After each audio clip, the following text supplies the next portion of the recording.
Hey guys, welcome back to the channel. In this tech tutorial video, we're going to show you how you can mention someone in your design projects or app projects on Uizard, for example, to leave instructions for a specific co-editor with access to the given app project. So let us dive into this. So in the first step, navigate to your project here in the Uizard editor.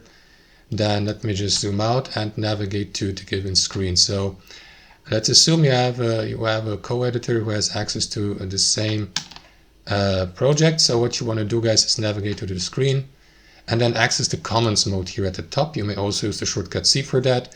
Place your comment, let's say here, and add your comment, I don't know, instruction for co-editor XYZ. And then, guys, what you will need to do is use this feature here, add mention, and then mention the user, right?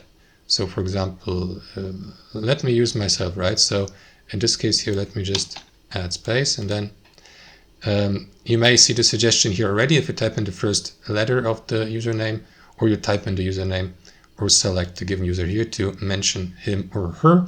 You may also leave an emoji if you like here, for example, or not. You may discard the comment and then post it, and the given user then will be mentioned, receive a notification, be redirected to that comment, and also have the opportunity to leave a reply, also mentioning you or the original poster.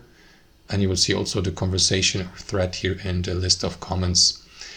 That's how it works, guys. Thanks for watching. Hope you enjoyed it, got some value from it, and we catch you later.